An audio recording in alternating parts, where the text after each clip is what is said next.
last bits of food before heading home for the night. Digging with dexterous paws, he searches for his favorites: insects, worms, snails, and eggs. Once satisfied, he returns to his home in the trees and settle in for the night.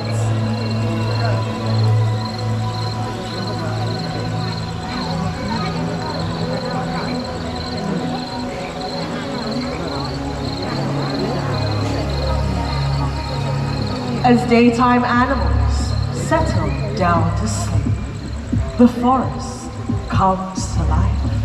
Hidden amongst the shadows, nocturnal animals emerge from the dark silhouettes of the forest. With the body striped to provide perfect camouflage, a fishing cat appears along the riverbank.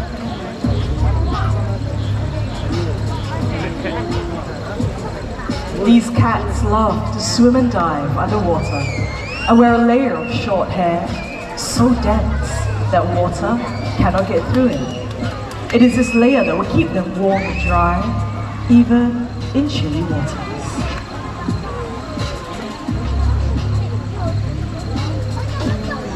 Fishing cats are rapidly disappearing due to habitat loss and poaching. They deserve our protection before these quiet hunters disappear forever. Ladies and gentlemen, welcome to the world of the night hunters. Now, I've often been asked, how do nocturnal animals survive? Well, all night creatures have unique adaptations for survival in the forest. For example, the binturong. Jet black in color, they are almost invisible at night. With their excellent eyesight and quiet ways of moving through the dense forests of Asia, they are able to pounce on small animals easily. Now, birds' eggs happen to be their favorite food, and they also feed on fish, fruits, and small mammals. Now, another unique adaptation that these civets possess would be something that Nanya over here is going to show us right now. Hi there, sweetheart. Right over here. Hello. Nanya. Hi. Okay, let's show them. Their long, powerful, prehensile tails, which enable them to climb on trees and hang from branches just like that. Now you can imagine that this tail is incredibly strong. It is able to withstand the entire body weight, which in Nanya's case is about 15 kilograms, so really strong indeed. Now if you walk around the night safari tonight and you come across the binturong exhibit, you might pick up on a rather peculiar scent. Some people liken their smell to that of buttered popcorn, but other people think it smells a little bit more like the pandan leaf. Now this next bit of information, this is for all the ladies in the house tonight, so ladies listen up. It is the female who is the dominant sex of the binturong family, often weighing 20% heavier and growing 20% larger than the males. Alright Nanya, it's about time that we go back home. Let's go, let's go! Now as Nanya makes his way back along that branch, take a look at the way that he walks. They're also known as the Asian bear cat due to their short stubby legs and bear-like walk. Thank you my love, bye-bye! Alright, now Nanya over there, of course, is a binturong, and binturongs are civets, and while civets rely on their keen sense of smell for survival, other nocturnal animals rely on their acute hearing power. For example, the owls. Now focus your attention over to my right-hand side. Coming down with Liana, we have Oscar. Oscar is a Eurasian eagle owl, one of the largest species of owls in the world.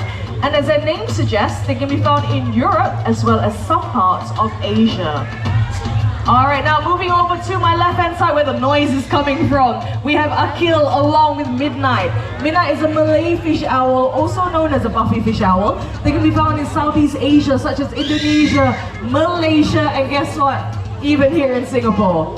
Now, it has been said that owls are one of the quietest raptors in the world when it comes to their flight. Who agrees with me? Put up your hand. Who agrees that owls are really quiet when they fly?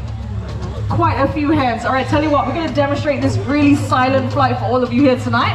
But what we need you to do is to remain in your seats, keep your flashes switched off, keep really quiet, and most importantly, focus your attention over to Midnight. Alright, Midnight, whenever you're ready.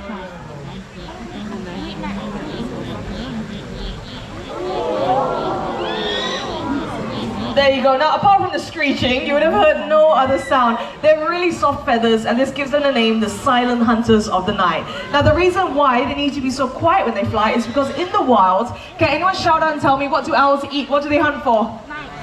Mice, rats, anything else? Snakes. Snakes, yes, they will hunt for snakes. Anything else? Rats, yeah. So mostly it's mice and rats, right? That's what everybody's saying. But of course they will eat other things like snakes, and for Malay fish owls, they'll hunt for fish as well. But the majority of what owls eat would be rodents. Now rodents would consist of things like rats and mice. Now rats and mice and other rodents have a very acute sense of hearing, meaning that they can hear things really well. So in order for these owls to fly down and catch their prey, they need to be really quiet when doing so. Now apart from that, Midnight over here was born, well hatched, in the Jurong Bird Park, and since then she's been with us. We also have her brother by the name of Bulan. Now for those of you that speak Malay, Bulan of course means moon. Are you okay? Alright, Oscar, don't do that. Alright, apart from that, for Malay fish owls, even though they love to eat fish, they hate getting wet. So what they would do is they would catch their fish and then they'll swim off to somewhere that's a little bit dry to finish off their meal. Now, for Midnight over here, for all Malay fish owls, if you were to pull up their feathers, you'll see that from about the knee down, they have no feathers. So this is because sometimes they wade into shallow water so that they can catch that fish. Now, as you can see, Midnight over here loves the limelight. So we're going to try a little bit longer. As you can see, working with animals takes a lot of time and a lot of patience. Oh, there you go. A lot of time, a lot of patience, and I think Akil has shown that really well right now. Thank you very much. You know what, let's give it up for Midnight, the Malay fish owl, along with the very patient Akil. Thank you so much. Now, I have not forgotten about the lovely Oscar over here. Oscar's going to show us something rather unique that owls are able to do. So for that, I'm going to get this perch. Now, Liana over here is of course a very strong woman, but we're not going to ask her to hold on to Oscar for the entire segment because Oscar is 2.1 kilograms. So we're going to give Liana a quick break, all right? Now, while Oscar is getting very comfortable up on that perch, I'm going to ask you all a really quick question.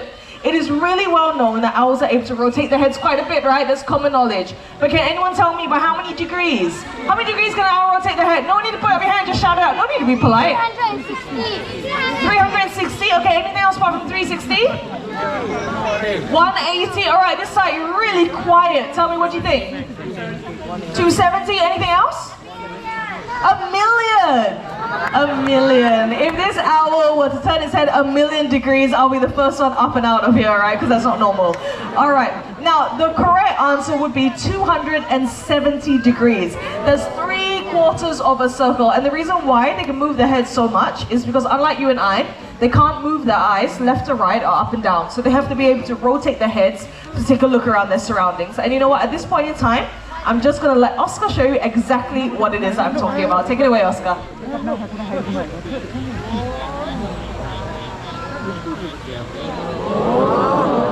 Now, for those of you that want to take a picture, we're going to try that one more time.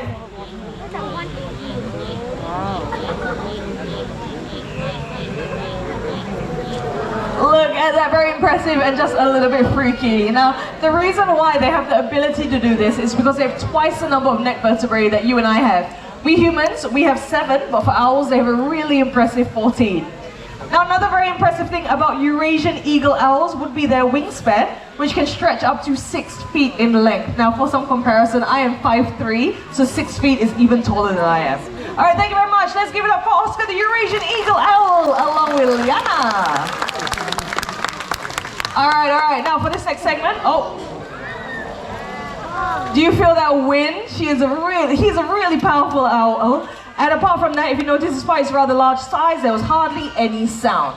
All right, now we're gonna get rid of this perch because this next animal is not a bird. But I'm not gonna tell you what he is, all right? So I'm gonna give you some clues, and I want you to try and guess, all right? So first clue, get 3 clues, all right? First clue, this animal is really small. Could be a lot of things, all right? Could be a mouse, could be a hamster. Second clue, this animal is native to the Sahara Desert. Third clue, this animal has really big ears. What do you guys think it is? Rabbit. A rabbit? It could be a rabbit. Anything else? Kangaroo. A what? A jackrabbit. Okay, so rabbit seems to be the theme here. Anything else? Mouse. you? Elephant? Yes, yeah, we're gonna have an elephant coming down the center staircase. All right, tell you what, I'm gonna get off of the stage. You're gonna check out who it is. We're gonna have my friend by the name of Zaya. And here he is. Now, if you guessed Fennec Fox, you are absolutely correct. Fennec Foxes are really good at jumping, not only vertically, but also horizontally. They're able to leap up into the air as well as leap forward 1 to 1.2 meters in length. Right now, Zaya is going to show us a very quick jump. Look, that's so cute. Now they have also really sharp and curved claws. This enables them to dig around in the desert sand, looking for things like small insects, small mammals, and even arachnids like scorpions. Now don't be fooled by Zaya's really small size. He is in fact a grown-up Fennec Fox. He won't get any larger than this. He's going to be this cute forever. I told you that they have really big ears. We'll take a look. These ears help them to listen out for prey as well as predators sneaking out behind them, and helps them to get rid of any excess heat out there in the desert. Now, last chance to take some pictures because Zaya is about to head back home. Thank you very much, Zaya. Let's give it up for Zaya, the Fennec Fox, along with Pavitra, the human. All right, now for our next segment, we're going to stay in the African continent. So please remain seated and please keep your masks on.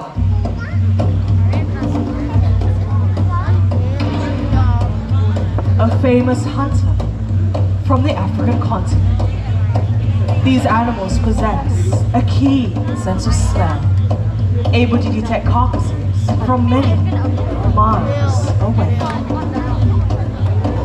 The largest of the hyena species, this is the spotted hyena. Their powerful jaws able to crush bones, including those of elephants. And with their excellent digestive systems, they're able to digest their entire prey.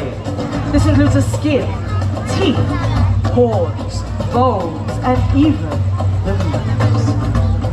They're able to run for long distances in search of their prey, and this is due to the size of their large hearts. Spotted hyenas can make a variety of different sounds such as grunts, yelps, screeches, and barks, but the most famous of them all would be their laughter. Now, many people think that they are part of the canine family due to their dog-like features, but they're actually more closely related to the cats. And speaking of cats, coming up next on the grasslands of Africa will be our very own slender-built serval. They resemble a miniature cheetah, except for their relatively shorter tails, and coming out in just a bit, we have a beautiful serval by the name of Shami. Now, servals feed mainly on rodents, reptiles, and even small birds. This is not a serval, this is a woman.